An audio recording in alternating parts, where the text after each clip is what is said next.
But that's exactly the reason why we have to get involved locally, because on the federal level, it's more difficult to engage your elected officials. But I'd encourage you to engage with them too. We've got people in the state Senate, on the state assembly. That's here locally on the state level, but we've also got people on the federal level in the federal Senate and the House of Representatives. And if we're not engaging with them on the issues that we see are important, then nothing ever gets done, because they're supposed to actually serve us. But the fact of the matter is, none of them serve us regardless. I mean, you get one or two out of all of the congressional officials and all of the senators, a few hundred of them, and you get like two or three. And I'm being, what do you call it? I guess hyperbolic. I guess that's the word for it. I mean, I'm being a little inflacious when I say that, because there are some really good people in the federal level of government. The problem is, when you get good people, their voices tend to be silenced. And that's a serious, serious issue. But nobody wants to talk about that. We saw a couple years ago, one of the groups that the Democrats love to hate was the Tea Party, right? So the Tea Party was a more, I guess you would say, about the people, right? They were about shrinking government.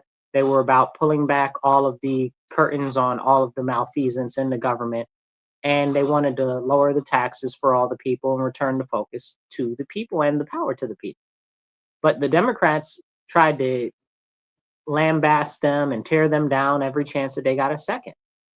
And that was wrong, because they didn't do anything that was wrong. They didn't say anything that was wrong. They were saying, hey, these are the issues that we see, even in many cases bucking the greater whole of the Republican Party, which was where they were caucusing with, and that was a serious, serious issue. And since that time, I guess you say, the Tea Party has kind of evaporated. It's a gone movement now, and now it's the Freedom Caucus, I guess, is the renewing of that type of a concept.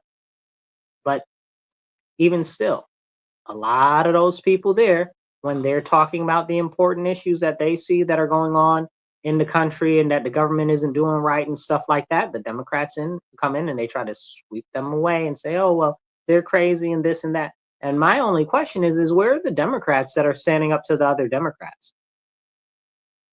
Goose egg. I don't see one. I wish I saw one. I don't see any. You understand what I'm saying? Where are the Democrats that are willing to stand up against the Democrats that are destroying our nation, that are expanding the government eternally, making it bigger and bigger and bigger every single day, while the people in the country suffer, while the prices continue to go up, while the quality of life continues to go down? Like, where are the Democrats that are willing to speak up against the other Democrats? That's what I want to know. Somebody explain it to me. Explain it to me like I'm 5. You understand what I'm saying? If you guys are watching us online, I see you guys watching there. Please hit the heart, hit the like, hit the thumbs up. Share this on your page, on your friend's page. Share it to different groups. And definitely drop a comment. I'll try to pop your comment up on the screen and read it as we are here on the air. So definitely drop a comment. I'll read it on air. And definitely hit that share button, hit the heart button, and hit the thumbs up. Even if you just drop a comment in the comments, that's like a heart or an emoji or something like that. Everything helps to help get the algorithm to kick it out to more people. So as we go on, as I said, there were Republicans, which were I guess you say, the Tea Party movement. And then now you've got the Freedom Caucus that were willing to stand up against certain things that the greater whole of the Republican Party were doing that were not good. But in the Democrat Party, you don't have any of that. None of that. It's everybody toes the same line. Everybody sings the same music. And then people wonder, why isn't anything getting done? And if you look at the tactics that have been implemented by the Democrats in the federal level, all they do is scream that the other side is bad. They never have anything. They never present anything. And when they do present something, it's when they're not in power of the House and of the Senate and of the presidency. Why is that? Why is that?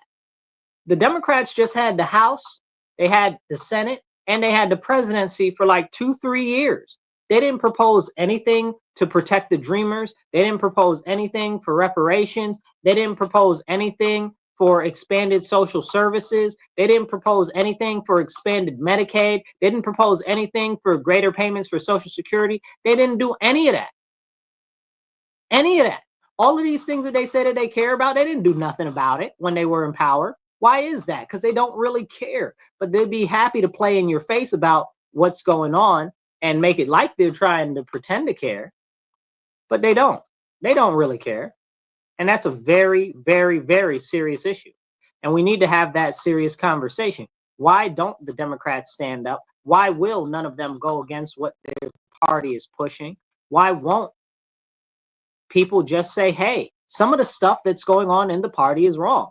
When you see the Republicans, there are people in the Republican Party are like, hey, yeah, no, that's not right. We shouldn't be doing it. I'll give you an example. Chip Roy is a very stalwart voice on conservative issues. And they try to drag him every now and then because he'll say, oh, no, I don't agree with us expanding the spending or something like that. Or I don't agree with us restricting more privacies of the citizens or stuff like that. And he'll stand up, even if he's the only person, he'll still stand up against it, even with other Republicans taking a poop on him.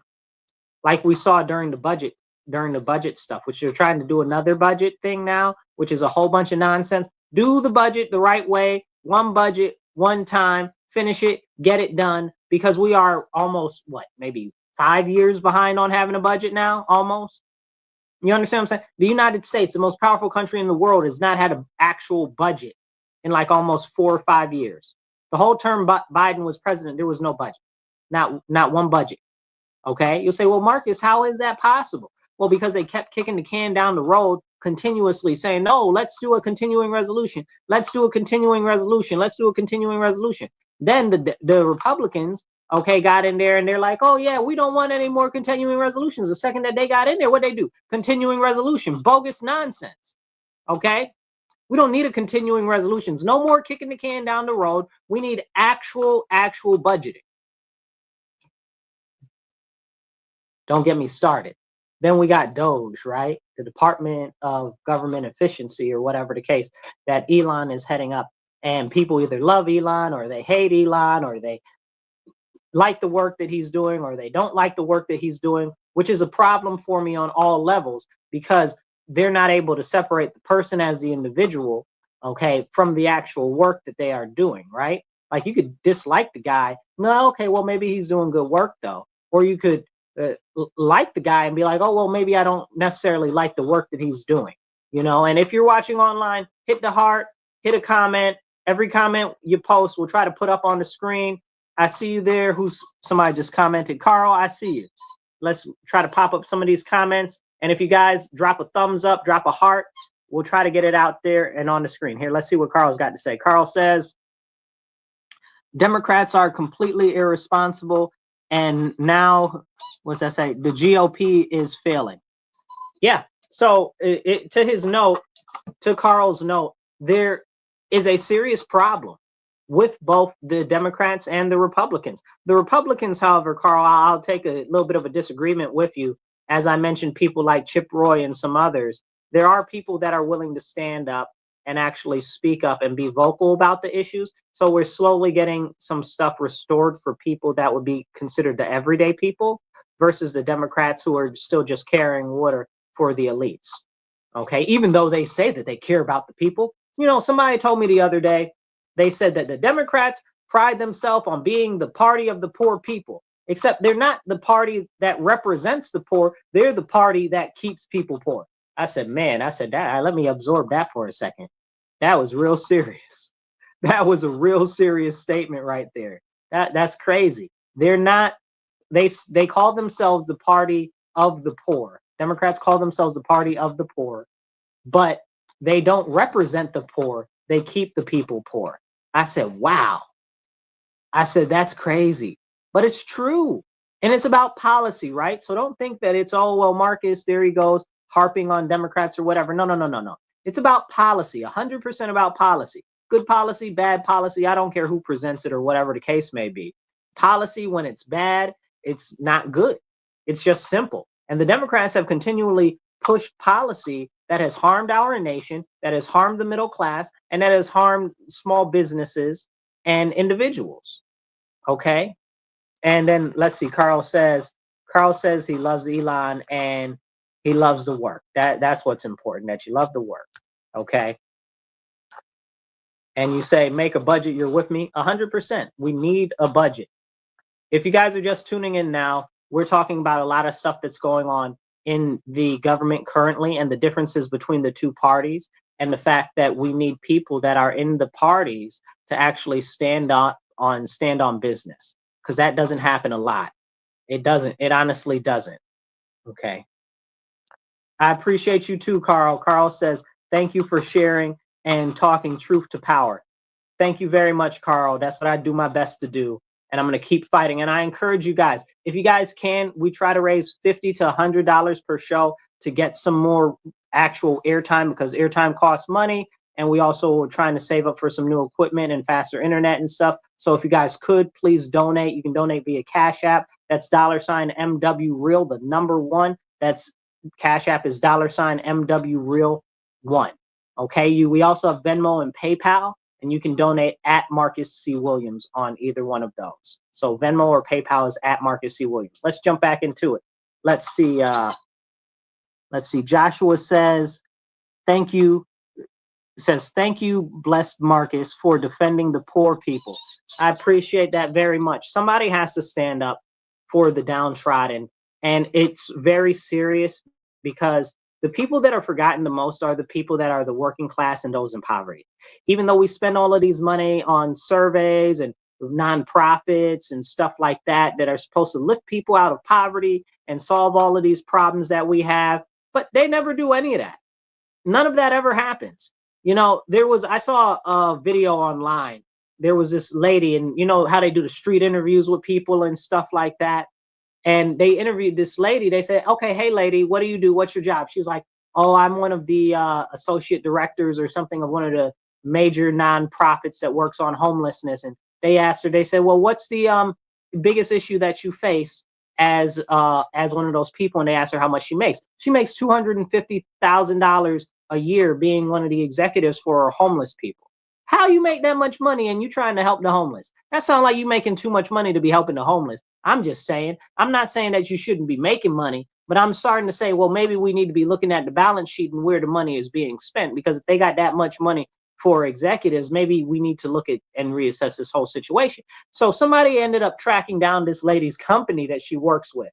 And it's like LA homeless something, I forget what it was. So they ended up tracking down the company, and they had received $65 million.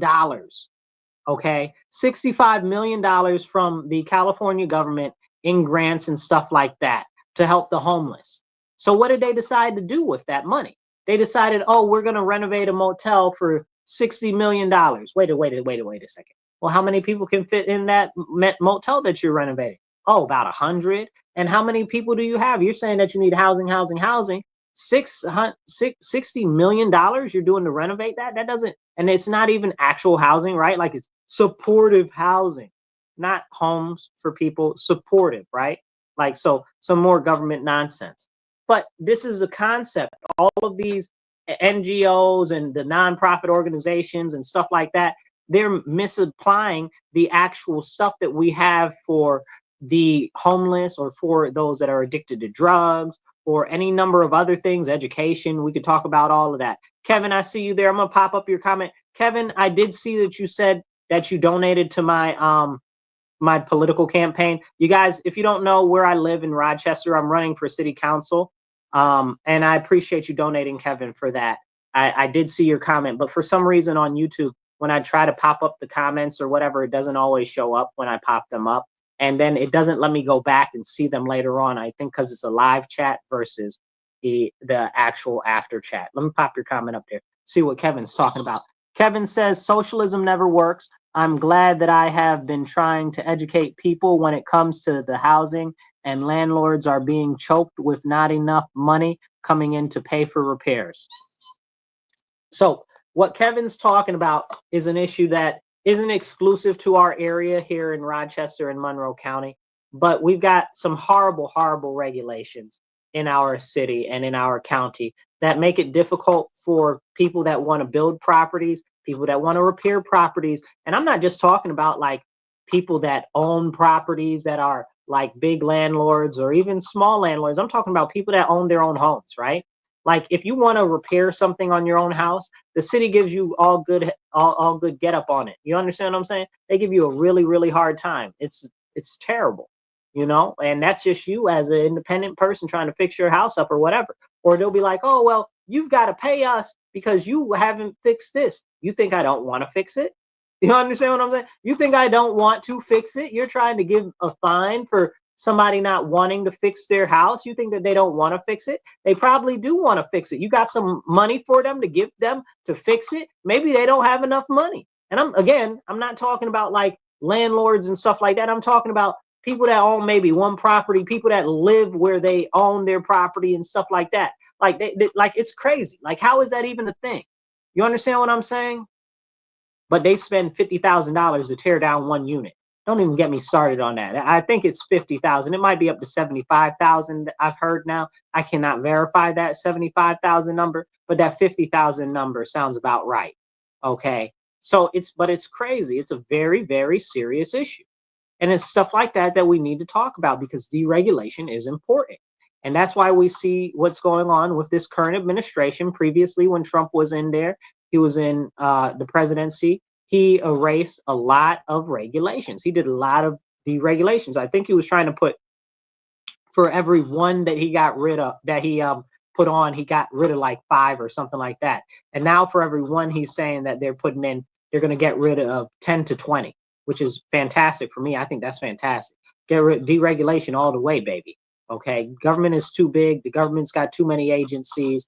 The government, nobody knows half. You can't even list half of the agencies, right? Like I keep up with politics, and it seems like every single day I'm finding out about some new government department.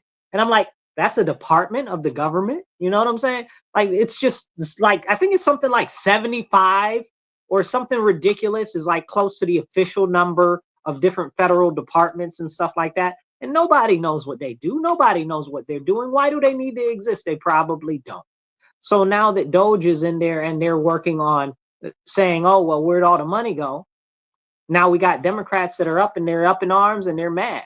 Like they got mad over USAID and them cutting USAID with all of their crazy different funding that they were doing with that. Talking about, oh, we need to save money to give to other people in other countries. Later for them other people in other countries, no offense, but what about the people here in the city of Rochester, in the city of New York, in Flint, Michigan, in California, in Alameda in California, the people in Florida, the people in North Carolina, and it's we got people here that need these resources, but they'd rather spend billions of dollars on illegal aliens. But they'll send our money to foreign countries and then get mad when the government is like, when the president's like, no, we shouldn't be sending that money over. You mad for what? And if you look at most of these people that are out there protesting the hardest about it, they're all tied into these shady non-governmental organizations, these NGOs and stuff like that. And it's a very, very serious problem because what is it? Fraud, waste, and abuse, like the president likes to say. It's fraud, waste, and abuse. It is what it is. Like there's no way around saying it, calling a spade a spade. That's exactly what it is. It is fraud, waste, and abuse. Now, people say, oh, well, they're not even showing all of the stuff. Of course, they're not showing all the stuff. I don't expect them to show all the stuff. I'm glad they're showing some of the stuff. You understand what I'm saying? I'm glad they're showing some of the stuff. Did you see the other day they found $2.7 trillion has been given out in misapplied Medicaid and Social Security payments to people with no Social Security number or people that are in foreign countries, physically in foreign countries. Can you make that make sense to me? $2.7 trillion. I'm pretty much like all of the money that we're in debt has been stolen from the American citizen. Now we coming up on tax time. They about to ask you to roll up out your pockets out of the hard-earned money that you had. Do you really want to give the government any of your money after seeing all the way that they've been ramrodding the people in the community and they want your more tax money from you when they've been stealing from you all these years? Man, please. Then for younger people like me, they talk about, oh, well, there's not going to be any Social Security. I was watching was it Office for Budget Management? No. budget. The other one was it CBO. I was watching the CBO, and they were like, yeah, by 2030 we won't have it, or no, 6 years. What's 6 years from now? Is it 25? 2031, we won't have any more money in Social Security. Okay, and I'm like, that's crazy. You won't have, where my money at? I've been paying into Social Security since I was 13. Since I could work, I've been working and paying into Social Security. Where is my money? Where is my money? I want all of my money back right now with Bitcoin interest. You understand what I'm saying? Like, this is crazy. Like, you just don't got my money. Like, so these things like Social Security, Medicaid, stuff like that, they're called entitlements, right? Like stuff that the people are entitled to because they've paid into the system, but they don't have anything like that for us. And then you hear people say, oh, well, these people work so hard and they deserve all that money for Social Security and Medicaid and stuff like that. Of course they do. But the government ain't been spending their money right. And now they definitely ain't spending our money right. And then they talking about in another 6 years, it won't be there at all. I hope that Trump does good, and I hope that he gets this sovereign wealth fund off the ground that he's trying to put together. And I hope that we're able to bring in a whole bunch of money from these tariffs and return all of the manufacturing and everything to our nation stateside so that we can actually have a renewal and a revival in our country of not just industry, but of affordability.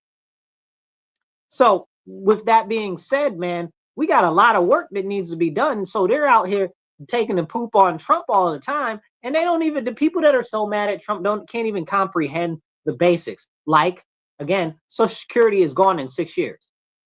Can we talk about that even? No, they don't want to talk about that. And they're like, oh, well, Trump is going to cut Medicaid or Social Security. First of all, I live in New York State. New York State is run all by the Democrats. The governor's Democrat. The state assembly has been super majority Democrat for what, 50 years now?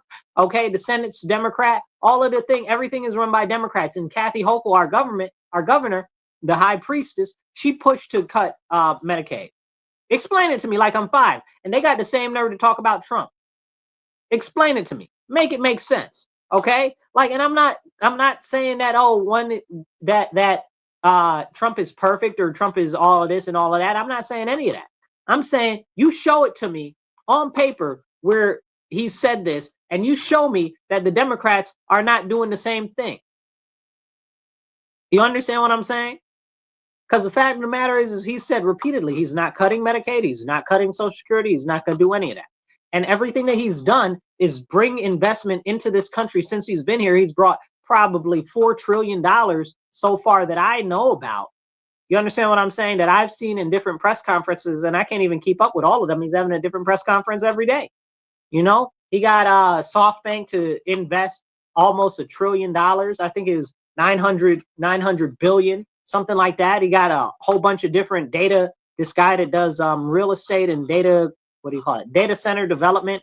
He invested like what was it? He said $50 billion or something like that. And then all of this other investment, right? Like lots of investment from across the world and everywhere. And Japan itself is investing like $1 trillion in the US, and that's outside of Sun Masayoshi.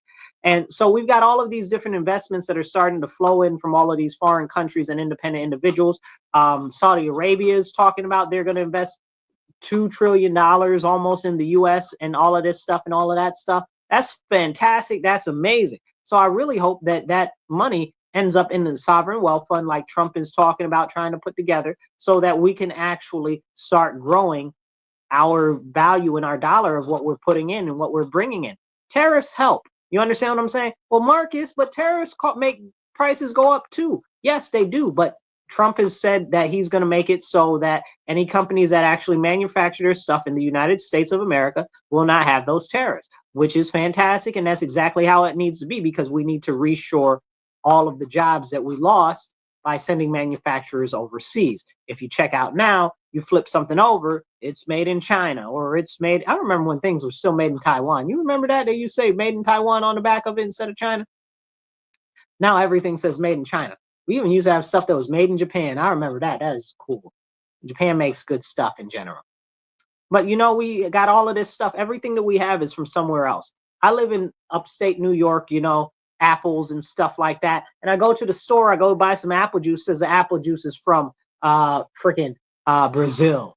and Paraguay and all of this nonsense. How many people you know can put Paraguay on a map?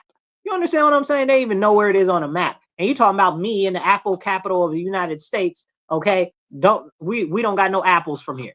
Okay, what is this? Why is this? Why is my juice coming from other foreign countries?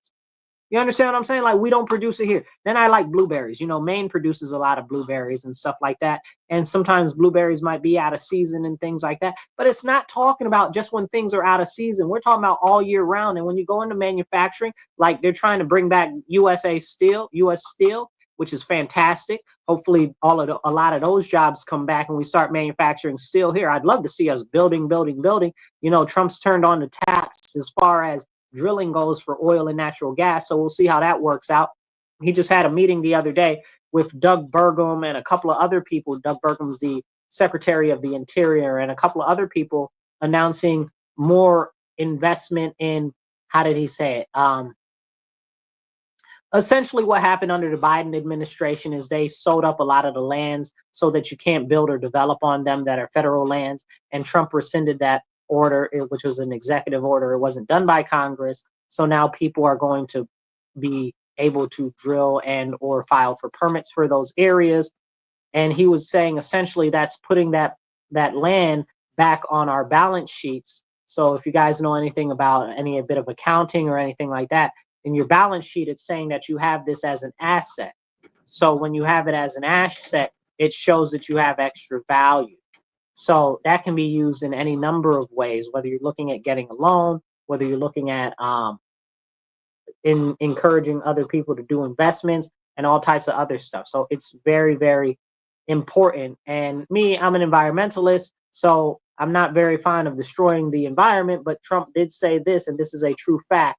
You know, we've got because of the regulations we have in this nation, this plants and the manufacturing and everything that we do is much better than it is in all of these other countries. And just because you don't see them doing all of this crazy toxic dumping like they do in China and stuff, just because you don't see it doesn't mean it's not happening with all the products that you're buying. And that was a very key point for him to point out. And a lot of people just don't see that and they don't get it at all. And it's very, very important. And as we continue, I got to do a quick spot here real quick. Thank you guys for tuning into the Divide with Marcus C. Williams. You're listening to WRFZ 106.3. And if you're listening to us on the radio, tell your friends, family, and your enemies, tune in on Tuesdays, 2:30 to 4 p.m. to WRFZ 106.3 Rochester Free Radio and listen to The Divide with Marcus C. Williams. And if you guys are listening online, please drop a comment, hit the thumbs up, hit a heart, or even just drop a heart or a thumbs up in the comments. Derek, I see you just made a comment. I'm going to try to get to that in a second. And please, if you guys can, each episode we're trying to raise $50 to $100 to get more airtime and to try to get some more money to get faster internet speeds and stuff like that so you don't see it lagging, and some better equipment. We're working on it. Please help. We need all the assistance we can get. You can donate via Cash App. That's $MW Real. The digit 1, that's $MW Real 1. Or you can do givesendgo.com/Marcus C. Williams. We also have PayPal and Venmo, and you can do @Marcus C. Williams on PayPal and Venmo. So please donate, whether you can, $5, $10, $15, or $50, or $100. Whatever you can helps keep us in actual radio production and be able to get more stuff done. We don't get on the air for free. We got to pay some bills here. So please help us with what you can. And if you own a business and you'd like to be a supporter, let us know and we'll help advertise your business or give your businesses a thing. Say, hey, this is one of our sponsors. You know what I'm talking about. Let's see what Derek's on about. Derek says, if you're elected, what would be your first change? Oh, that's a good thing, Derek. Thank you for asking. If you guys don't know, I'm running for city council locally where I am. That's one of the things I talk about all the time, getting involved locally. So Derek asked me what would be one of the first things that I would change. First thing I would do is I'd propose a 10-year audit, okay, an open audit where the books are open to the public and the public can see how and where all the money is going. That'll be my first piece of legislation when I get in office to put forth for the city of Rochester. because I think it's very clear that people are not happy about the way that the city is spending money, and they don't know where the money is going, and they don't like it very much, and there is no transparency, and it's hard to figure out stuff. And when you even figure out a little bit of something, they want to make you file a freedom of information request for everything. And it's crazy. And then they deny your freedom of information access, which is a whole nother separate conversation, which needs to be worked on. Thank you, Derek, for your question. I appreciate you greatly. You guys, if you drop a comment in, I'll do my best to read your comment on air and address any of your questions that you got. Just don't put nothing extra super crazy up there, okay? And make sure you share this with your friends, your family, and everybody on your page in other groups and all of that.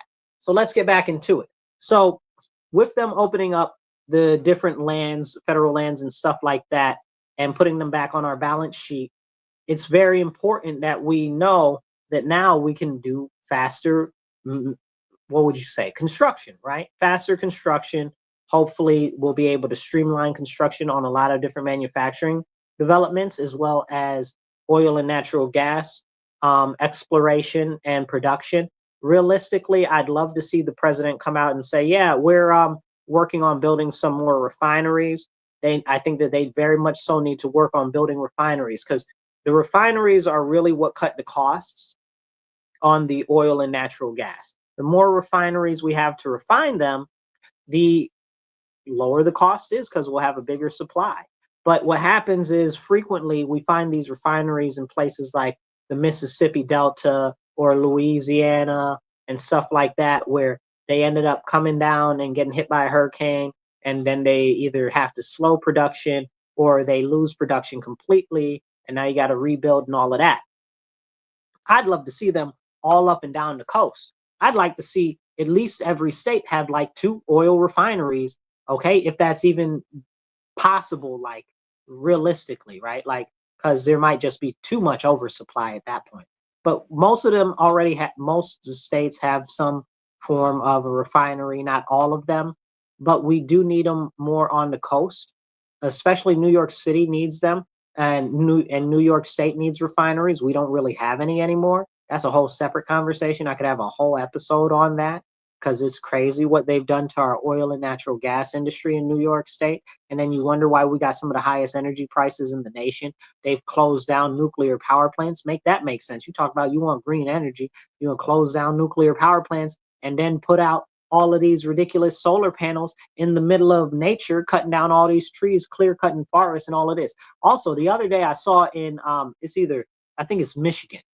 I'm pretty sure it's Michigan. That's where Gritton Wetchmeyer is. Can't stand herself. Is that Gretchen? I think so. Anyway, doesn't matter. But they're clear cutting 100,000 acres to put a massive solar farm. 100,000 acres of forest they're clear cutting. Are you serious? Like, you're supposed to be talking about you're good for the environment, and that's what you're doing? You're clear cutting that much forest for a solar fit? Man, listen, don't even get me started. It's very upsetting, but that happens here in New York State. All of this cropland, fertile cropland, they're putting all of these highly toxic, poisonous solar panels on and preventing the farmers from growing crops, because they're like, listen, we'll give you subsidies and stuff if you put up solar panels and then don't grow crops. And then we wonder why the price of food is going up. Okay? You understand what I'm saying? If you guys are watching and following, hit the like, hit the heart button, drop a comment down below, and we'll do our best to pop your comment up on screen and address it as we're going here. Let's see what you got. Kevin says, I have used FOIL every now and then when I wanted to learn what local governments are doing. Sometimes my requests do get denied too. Yeah, they've denied more than a couple of my requests of where I put in requests for different information and stuff like that, and they'll say all types of crazy stuff. One time I remember they put on there, they said, oh, well, it's not detailed enough. Me? Not detailed enough? Not asking a specific enough question? What do you mean? Like me, out of all people, like if it was somebody else, maybe. But all of my questions are very specific and direct and clear. I do my best to make sure that they are. That's one of my key standpoints in life, to make sure that my orders and directions are clear, okay? And to make sure that my questions are clear, because I believe it's very important to have clear and concise actual transition of information. It's very, very important to me. So that was, I felt some type of way when they said that. But as we continue with talking about the different things that we need to spur our nation back to dominance and supremacy on the world stage, we're looking at our numbers for the military are up. That's fantastic. But you know what's still an issue? The president got up the other day and he was like, 80% of the people that are in military age in the US are not eligible to be in the military because they're not physically fit enough. That's terrible. We need to increase physical fitness in our country, and then we wonder why everybody's sick and dying and they can't move and they got diabetes and they got heart problems and they got this and they got that. Oh, it's because we're not teaching fitness. And then you look at the food and what's his name? The RFK, he just got I guess you say confirmed to be the head of health and the health secretary. So good for him. Now let's see if he actually does something, right? I'm not a big fan of him, if you guys have heard me talk about him before, because he said stuff in the past like if you don't follow the government narrative and you try to say something against the government, you should be silenced. And then he said also that all semi-automatics should be taken away from people. And if you guys know anything about firearms or don't know anything about firearms, pretty much everything is a semi-automatic, okay? Pretty much every type of firearm is a semi-automatic, okay? And that's a problem. So that's essentially eliminating 98% of all firearms in the United States. So I'm not a fan of his, but he's been saying that he's doing stuff on health. So we'll see what he does, right? Let's see. And the food quality, if you guys start to read the labels on stuff when you go pick up your food, now everything says genetically engineered or bioengineered on it. Why are you bioengineering and genetically engineering all the food? What happened to regular food? What happened to regular animals just eating the animals, just eating the crops? Why do we need all this genetic and bioengineered stuff? We shouldn't even have that.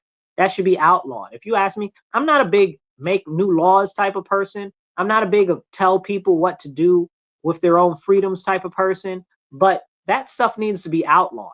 Okay, we don't need any genetically engineered and bioengineered stuff. All it does is put more money in different manufacturers' pockets that make those seeds and stuff like that, whether it's the Facebook people or whether it's Monsanto or whether it's any of these John Deere or any of these other companies that are 50 shades of different nonsense. Okay, it's terrible. It's absolutely terrible what's going on with our food in America. And then even if it doesn't say genetically engineered, look at all of the seed oils, right? As one of my friends likes to say, Hotep Jesus, he likes to say, they're putting seed oil in your supplements. and I laugh, but it's true, They're putting seed oil in your supplements. They put seed oil in your hair products. They put seed oil in your food and stuff like that. It's true. The seed oils are everywhere, and we know seed oils are bad for you. Seed oils were manufactured as lubricants for machines. And then somebody got the great idea of, I could sell them to people and say that they're good for them and that make it like that it's something that's good. But they're made from high pressure and high heat, and it's bad, you guys. Seed oils are bad for you. It's a very serious issue. But they're in everything now. Another thing that's in everything? Soy oil, okay? Soybean oil is in everything right now, and soybeans are terrible for you, okay? And people say, well, Marcus, but they're good for you. No, don't listen to the vegans. Soy is bad, okay? It always has been, okay? And I could run through a whole list on why soy is bad for you or whatever, aside from just the gastrointestinal issues. The fact that it has like no nutrients in it and is all basically a bunch of non-soluble trash, okay? It's a problem. And that's just mostly the products that they make it into, the tofu and stuff like that, which everything is tofu for vegans now, which is all terrible, or the fake meat and all of that, which is all terrible. And they call it plant-based meat, not because it comes from a physical plant that grows in the ground, but because it comes from a manufacturing plant. That is a fact, Jack. You can go look that up. Don't believe me because I'm saying it. Believe me because I'm telling you. Go look that up. That's insane to me. When you realize that how they play with these words and play with the American people, you start to really understand what's actually going on. So I encourage you guys, if you're following us online, hit the like, hit the heart button, drop a comment, even if you're just dropping an emoji in the comments or something like that. We'll pop that up too. And if you guys could, please do donate to support the show. We've got Cash App, $MW Real 1. That's $MW Real, the digit 1. We also have Venmo and PayPal, and that's at Marcus C. Williams. We're looking to raise $50 to $100 an episode so we can get more airtime and stuff like that. Please do donate, even if it's $5, $10, or even $50 or $100. Whatever you can do, please donate. We got you. So as we continue with the show, we look at America open for business. And we have to ask ourselves, what does that look like for us as Americans, as citizens? Do we start our own businesses? Do we start to look to see what companies are up and coming? And we also have to recognize that there are a lot of people that now aren't going to have government jobs because the government is downsizing on the federal level. And I'm all for that. I'm all in support of that. I don't think that the government should be putting all of these jobs on its balance sheet because that is a waste of our resources. The government is too big and too bloated, and the one hand doesn't know what the other hand is doing, and that's even being too generous. I'd say that the pinky finger doesn't know what the ring finger is doing on the same hand in the government. That's how bad it is. Okay, it's really, really, really bad. And we need to understand that as the new administration and the presidency, they start to strip back more and more of these jobs that are in there, these people will now have to go into private industry, which is not bad because there are going to be more jobs, Lord willing, in private industry with them reshoring all of this manufacturing and stuff like that. I'm really solidly praying and hoping that all of this works out fantastically because I want to see our country benefit. I want to see our country grow. I want to see a bright future for tomorrow for myself, for the children, and for the continued propagation of our nation. So it's very, very, very important to me. And I stand firm on that. America first, 100%, which is interesting because now all of a sudden you got people like Pierre Poilievre who saw what was going on here with Trump and America first and MAGA and Make America Great Again and all this stuff. And now they're up there talking about, oh, Canada first, Canada first. Canada first what? What does that even mean? They're like, oh, well, we're too dependent on the U.S. Why are you too dependent on the U.S.? The U.S. didn't make you dependent on us. You made us more have investment in Canada. You understand what I'm saying? Because they lowered the prices and they lowered the cost to manufacture stuff in Canada so that they can import the goods into the U.S. so that they can have the jobs that came from that type of manufacturing, like a lot of these cars are being made in Canada. But anyway, this is what we're seeing on a daily basis with now Canada's like, oh, Canada first. What does Canada first even look like? Canada's like, well, we need to diversify or whatever so we can do business with more other people and countries and stuff like that. How are you going to do that? How are you going to do that? Who's the next closest nation? Canada? Let's see. China? England? You know what I'm saying? Like, who are you going to do trade with? How much more new shipping routes and stuff like that and deep water ports and things like that do you need to build to even make that practical? And then my question is why, as the U.S., we would even allow them to have the time to build up to that, to try to be like, oh, well, we can do something else, when we know that China is all up and through Canada right now, and they're doing them in all types of ways, invading their government and stuff like that, and using them to spy on the United States of America. Right? But can we talk about that? China's essentially taken over a large portion of Canada and the Canadian government. Okay, they own Justin Trudeau and all of that nonsense. So these are the questions and the conversations that we need to be having. Like, but are we willing to have those serious conversations? It's interesting to me that people don't even understand what's really going on in Canada. A lot of the provinces, and I'll just take three particular, so that, you know, like they got the Northwest Territories and stuff in the north where like 2 people live and stuff like that. Canada has 13 provinces. So the US is like, I'm pretty sure it's 13. Is it 13? Yeah, it's 13. Is it or 16? I think it's 13. It doesn't matter. But anyway, so the US is like, oh, well, they're going to be the 51st state. They wouldn't be the 51st state. They'd be like the 51 through 63. You understand? 64. You know what I'm saying? So that's what they would really be like. But that's if we incorporate all of the current provinces the way that they are. We might not even do that. You understand? But in the last few years, and I've been following this, places like Saskatchewan and Alberta have had very strong movements to try to become states. You understand? So that's something they want to become part of the US. So that's something that'll be interesting to see. And then Canadians are like, oh well, some Canadians are like, oh well, America's bad, da da da da da da da da da, and they had the nerve to boo our people at the hockey games that were singing the national anthem. I was like, Trump put 75% tariffs on tomorrow. Forget the 90-day stay. Forget all of that. Who do they think that they are? Okay, all of that. Anyway, I was really feeling some type of way, and I stand by that. Put the hurt on them bad. 100% tariffs. Make them capitulate. You understand? And people say, oh, well, Marcus, that's mean. That's not my problem.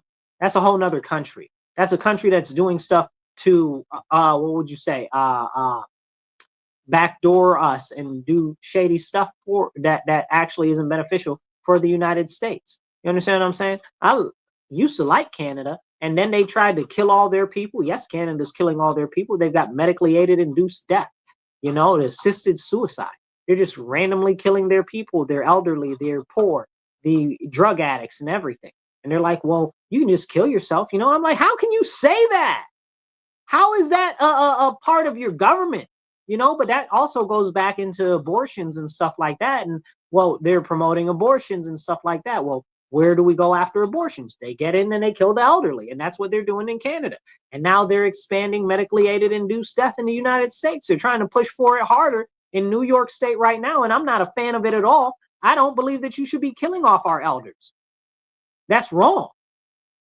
That's wrong. And they want to call it medically aided induced death to try to make it sound good, like they're trying to do something. But if you hear them talk about abortion, because that's where all this stuff comes from, it's all about population control. If you hear them talk about abortion, they're like, yeah, if you're poor and you live in poverty, you should have an abortion because you shouldn't have kids go through that. What? Excuse me? Who says stuff like that?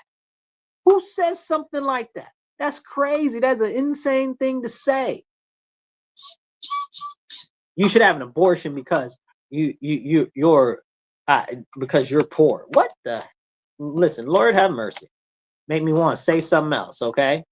But it's these type of things that are important to have in these conversations that a lot of people don't want to have because they don't know what's going on in Canada. You know that Canada was debanking people. Anybody that donated to the peaceful protests of the truckers in Canada, they were killing their dogs and pets and cats. Like this was a real thing. Like they were kidnapping their dogs and pets. The government was doing this. They were euthanizing their dogs and cats. That's what they were doing. This is a real thing. Like you want to talk about totalitarian repressive regime right there in Canada, our neighbor to the north that's supposed to be so sweet and so kind. Well, they're not anymore. They're so communist, it's out of control. Okay. In bed with the Chinese real deep.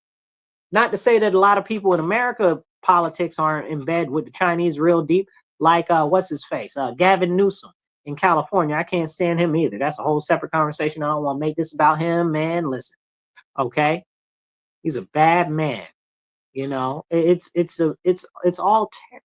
all when we talk about Canada and what's going on there. It's not positive. It's not. They're not the nice neighbor to the north that we used to think that they were. What's his name? The hockey player Wayne Gretzky and Tim Hortons and all this other stuff and the maple leaf and the syrup and all of this other stuff that we used to think of them as the way that they are. They're not what we think that they are. Plus, they're war criminals, which is a whole nother conversation. Canada has a history of committing war crimes, which is we don't ever talk about that, but we talk about how sweet and kind they are. Lies. But it's really, really, really a whole different world up there. And Pierre Poilievre, who is, I guess, essentially the leader of the minority party up there, which is the Conservatives, because what do they call themselves? I don't know what they call themselves. Progressives or what are they called?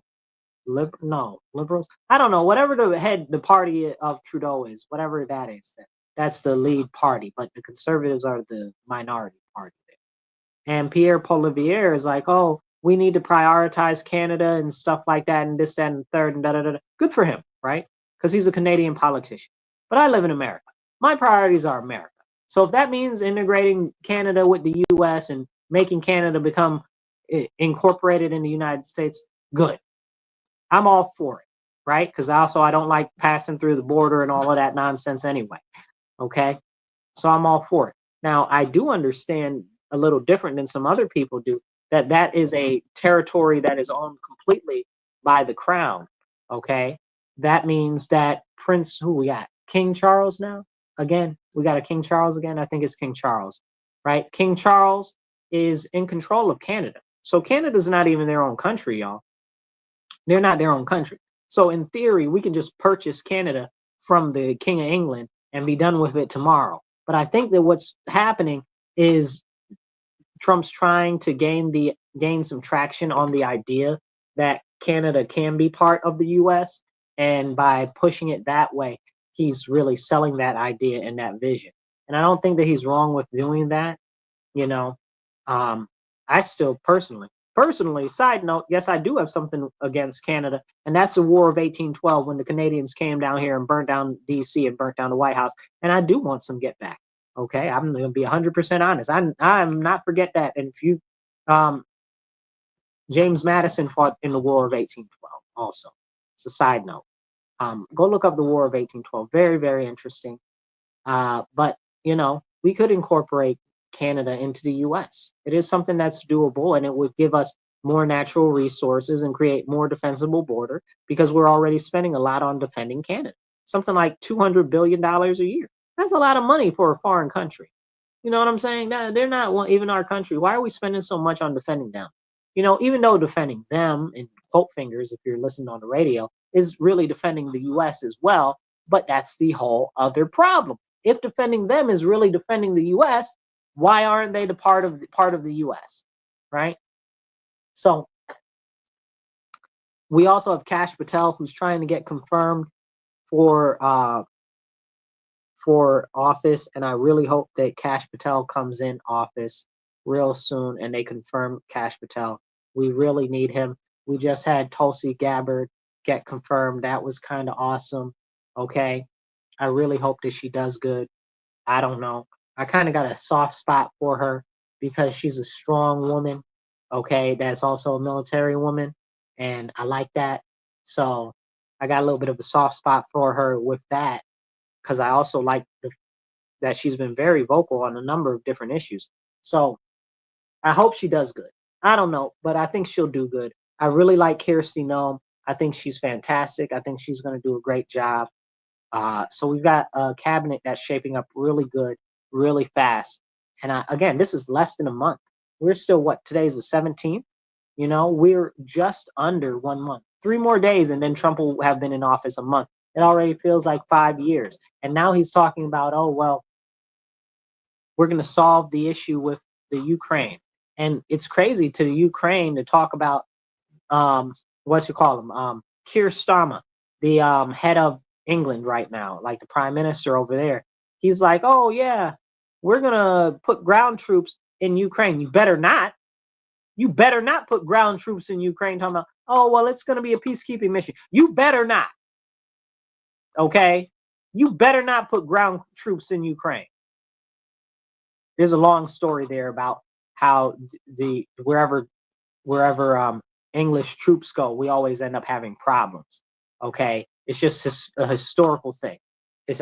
Whenever there's like an occupation or a defense or whatever, when there are English troops over there, it ends up getting cocked up royal, and the people end up rebelling, and they end up expelling everybody out of there. Always a thing, always a thing. So many things in history. India, Afghanistan, all of it, all of it, all of it. Afghanistan twice, right? Like Afghanistan twice. Craziness. But these are things that we should not be doing. We should not be putting troops in Ukraine. Okay, why can't Ukraine defend itself? They've been doing a great job defending themselves so far. Okay, defending. But why can't they defend themselves? Why do you need UK troops there, right? Are they not doing a good job now? So you think that if there is a peace treaty that they won't be able to defend themselves then?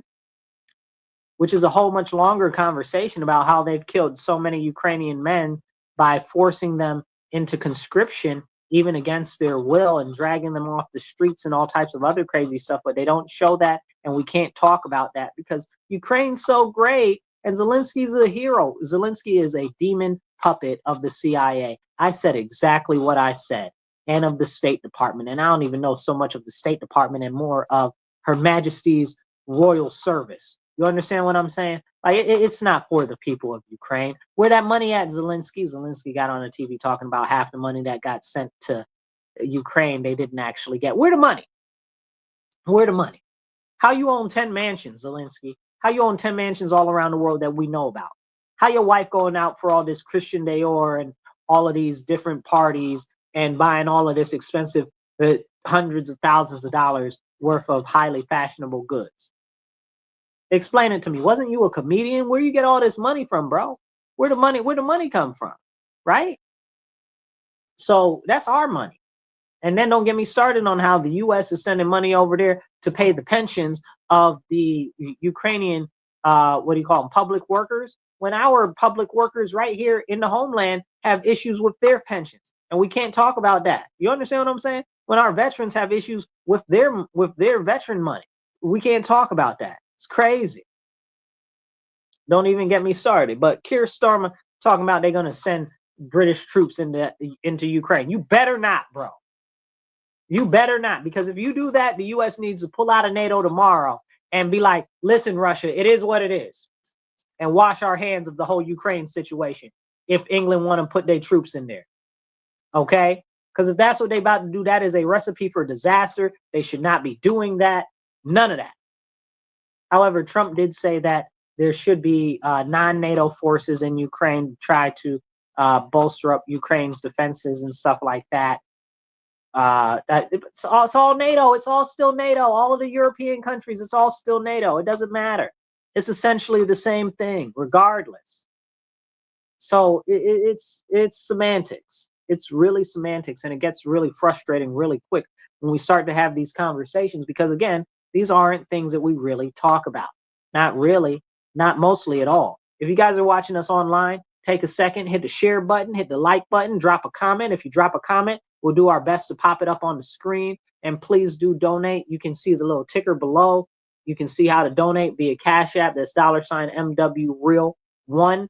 That's $MW Real 1 on Cash App. Or you can do givesendgo.com/Marcus C. Williams. Or you can do it on PayPal and Venmo. Yes, we got PayPal and Venmo. That's at Marcus C. Williams on either of those. Let's go back into it. But we got so much stuff going on. And I believe very firmly that the U.S. is ascending back to its throne on world dominance. But we need to actually fix our country because it is important that we fix what's going on here internally so we can externally project more power and actually have more power and resources here in the homeland in case, Lord forbid, something did break out, like China attacks Taiwan and then decides that they don't want to do any business with us and they could just strangle us through non-trade because everything is made in China, like I said earlier. Let's see. Ramon says something. What's Ramon say? Ramon says, meanwhile, black on black crime is being ignored. Well, you know, it's not just black on black crime, right? It's white on white crime. White on white crime exceeds black on black crime.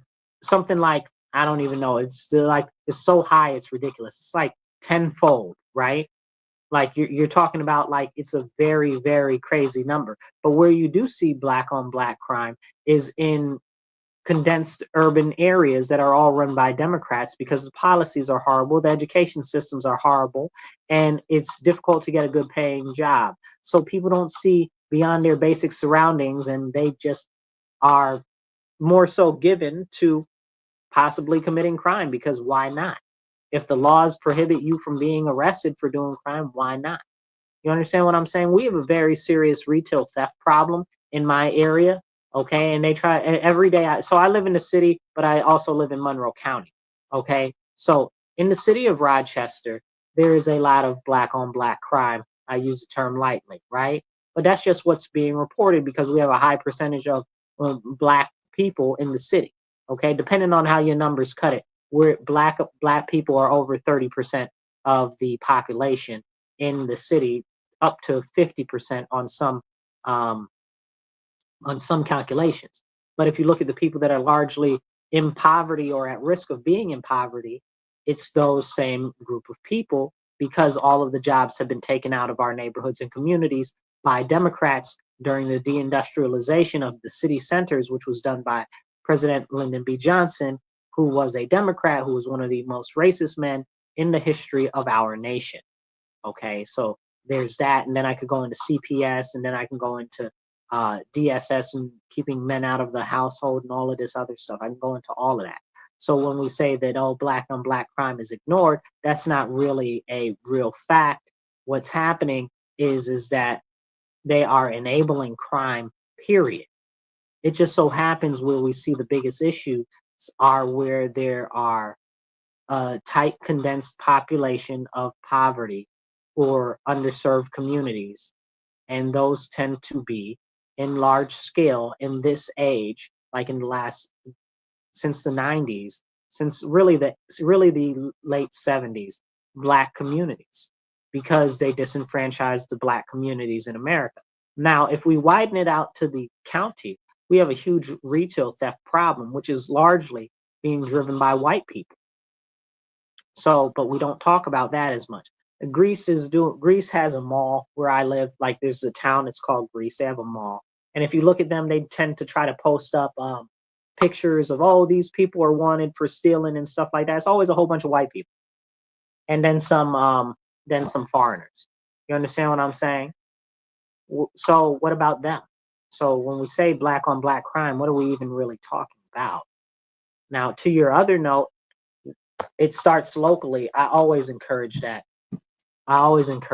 We have to get active locally and involved in politics. And I always encourage people. I don't want you to become a political activist. No, I want you to become politically involved, right? Like in actual politics. Join your local political committee. Start going to city council meetings. Start going to county ledge meetings. Start understanding more and more what's going on where you live and who's affecting what parts of the aspect of the government and spending your money. That's very, very, very important. Very, very, very important. I guess somebody commented on Twitch, but it doesn't seem to say anything. Okay. It seems to be like a troll or something there.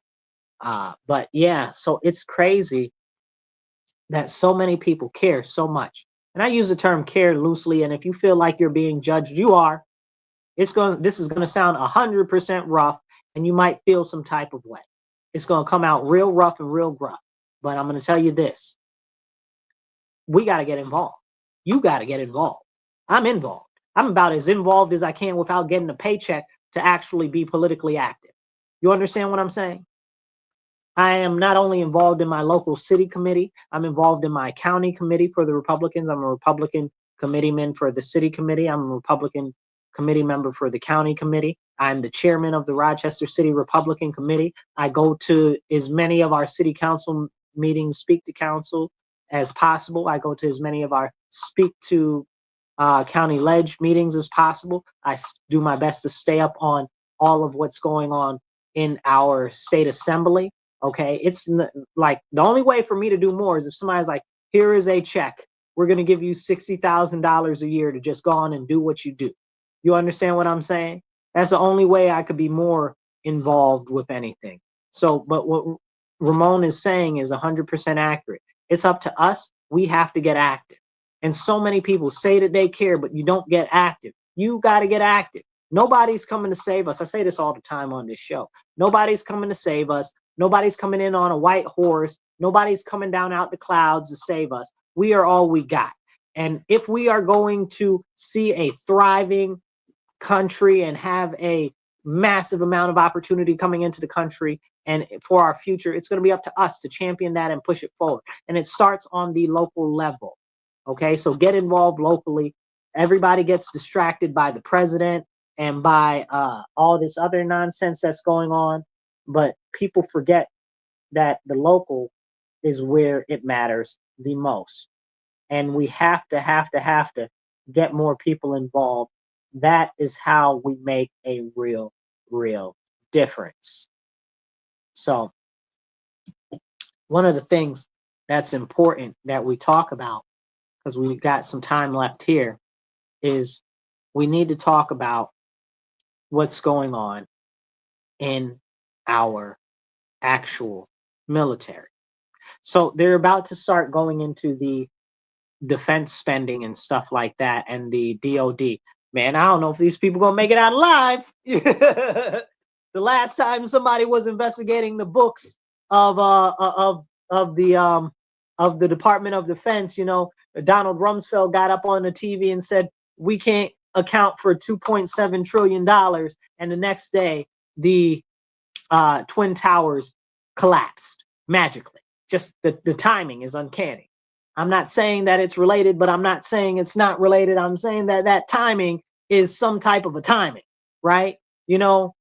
So if that's what happened last time it was brought up, I mean, hey, what's going to happen this time? And we know that they take people out and all types of stuff like that. So that's something that we do need to do need to look out for. But hopefully they can do something there and say, hey, all of this money is going to all of these different places and it's not good. It's being wastefully spent. Like, if you know anything about the military or have been in the military, there's always the ongoing joke about uh, golden hammers and golden toilet seats and stuff like that, because just the prices that the military pays for things are just extremely absurd when you can get them for much less expensive on the open market. So, but that's because there are many companies that seek to take advantage of our government, not by a little, by a lot. There was one bag of fittings that I saw in a committee meeting. I don't remember which committee it was. Maybe it was Armed Services, but it was a bag of, like, I don't know, like the punch fittings that they have that are like steel and stuff like that. They said that the bag cost like less than $10. I forget how much, but they paid like $9,000 for the bag in the Air Force. Like, why is that? How is that something that's okay? Why is nobody looking into this? You know what I'm saying? Maybe let's say it's $9 and they spent $50 for it.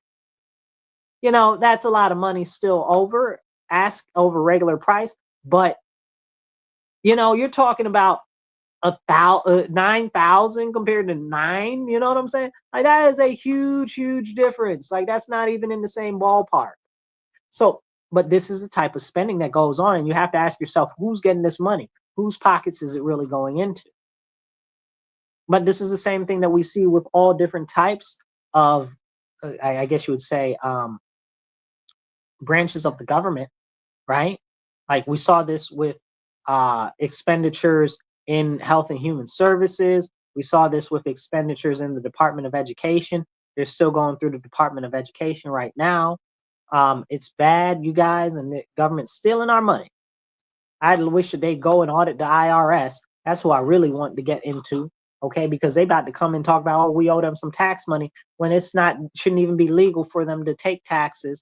That's a whole separate conversation. We didn't used to have taxes, income tax especially, in the United States. They just started that back after the Depression, because they wanted to steal more money from the people. And really, it didn't even get really big time until like the late 60s. So it's really, really serious. It's really serious, and it's a daggone shame. Okay, while I'm at it, let me just pop this bug out there. Okay, end the Fed, abolish income tax. Facts. Okay, income tax, estate tax, all of that, tax, all of the taxes gone. Okay, I'm not even talking about replacing them with anything. Don't replace them with nothing. The tariffs are fine, and if we want to raise money, we can do bonds. That's it. That's how I really feel. Okay, please hit a like, hit a share, hit a subscribe. Okay, if you're not already commenting, drop a comment in the comments. We'll try to pop your comments up. We got a couple minutes here going still, and we'll try to pop whatever comments we get up here. So please hit the share button though, and hit the like button and the heart, or drop a comment even with a little emoji in it, because that always helps the algorithm too. Now, as I can say this, moving forward, if you are concerned about the direction that our country is going, Understand, we have been given an opportunity in this new president to not only just shrink the bureaucracy and shrink the money that's being peddled through the government. We have been given a chance to revitalize our own economies and to be able to achieve something that remotely looks like building future wealth, which we very much so do need to do, is build generational wealth. But that's been denied many of us because of our state policies. So we have to work locally and on the state level to start to change a lot of what's going on our local and state level. Because again, if we don't do it at home, no, the president can do whatever he wants, but he can only do stuff in the presidential executive level. That's it. You know, other stuff has to go through Congress, but again, still, that's just federal level stuff. So it's local level that affects you every day. If your toilet goes flush, or if your garbage can gets picked up, if you're outside. I know some of you guys in the suburbs or more rural areas have to pay for your garbage disposal, but in the cities, most of it's in our taxes, which is a whole nother conversation about a massive boondoggle, which is a bunch of nonsense. Like the snow plowing, like I said, in my city, we're a snow heavy city, and they don't even plow the daggone sidewalks. The mayor and the city of Rochester had the daggone nerve, you guys. Daggone nerve, the audacity, the gall, the gumption, okay? To put out an article in the news the other day talking about, oh, well, people should salt their sidewalks and shovel their sidewalks. You should salt the sidewalks and shovel the sidewalks. What are you talking about? You don't do that. You don't do that at all. It's 3 inches deep of ice on any given sidewalk in the city of Rochester. And you talking about the people in the community should salt and shovel their stuff. You ain't salting and shoveling a gosh darn thing in the city. We lucky that they shoveled some of the snow on some of the sidewalks in the city this afternoon. Like, it's crazy. Now, I don't know if that's got to do with a contracting issue, if somebody's dropping the ball on the contracting, or if they just being cheap and they ain't trying to pay nobody, or what the situation is. But we deserve better. We deserve better. And if it's not us that's going to demand better, then nobody is going to actually do it. That's why we have to stand up and demand better from our government, because it's important. It's important that we are the ones who get involved. So we got to. We really, really have to. And I know I harp on that a lot, but it's because it's important. Like the city got the daggone nerve. I'm not even able to deal. I can't believe that they had the nerve to say that. How you going to get out your mouth and say, oh, well, the people need to shovel and plow their sidewalk? You need to do it. Do what you're supposed to do. The roads ain't even shoveled. And you talking about the sidewalks. Y'all don't even do the sidewalk. Got the kids and the people walking. Then they got the nerve to make the roads smaller because they've done this crazy. I've talked about it before, but they call it traffic calming. Really what it is restriction of mobility so that they can prevent you from being able to drive freely. They don't want that. So now, where people used to be able to even walk in the streets if the sidewalks were so crazy, which they're always that crazy, which is a problem. You can't even walk in the streets no more because there ain't no room to walk in the streets no more because it's so tight. And you definitely can't cycle in the winter here because there's not enough street to actually cycle in because they've taken away a lot of the roads. And they don't plow the snow. You understand what I'm saying? And even if they did, because of the way our city runs it, we don't dispose of the snow. We just push it off to the side and let it melt and hope that it goes down the drain. You understand what I'm saying? Which causes its own other problems, okay? Which we're not talking about on this episode today. But they don't just get rid of the snow, so you can't even bike if you wanted to. And I cycle enthusiastically most of the year. You understand? So this is something that's really, really serious. And we need to have these firm conversations about what's happening in our towns and our municipalities. But we need to get involved because nobody's going to change the issues that we have if not us. So one of the other issues that I see where we are that isn't being addressed by our elected officials is the drug overdoses. They don't even talk about the overdoses like it's not even a real thing. And I've seen more strung out white young men in my neighborhood than I've ever in life, and I'd love to know where they're coming from. White young men in my neighborhood. First of all, my neighborhood is not filled with white young men. I don't know where the hell they're coming from. Excuse me, heaven. I don't know where the heavens they're coming from. You understand what I'm saying? Where are they coming from? Where are all these drugs coming from that they're on? Okay? What's going on that these people are giving into drugs and that the drugs are being permeated in the community here? But that's something that our city doesn't want to talk about, and they don't want to have these type of conversations because it's important. But it's up to us as the citizens to actually stand up and say no more, the same way the people in these border towns are starting to stand up. Shout out to y'all in border towns in Mexico, in New Mexico, and in Texas that are out there standing up and standing on business. I see y'all going to your county meetings and your town meetings and stuff and standing up and trying to push back on the drugs and the human trafficking in your communities. I really appreciate what you guys are doing. Keep up the fight and keep the fight alive. I appreciate what's going on in Chicago with Chicago Goes Red and everybody out there and how they're standing up for their city and they're trying to push out all the illegal aliens and get something done about the crime that's going on in their city. I appreciate what you guys are doing out there.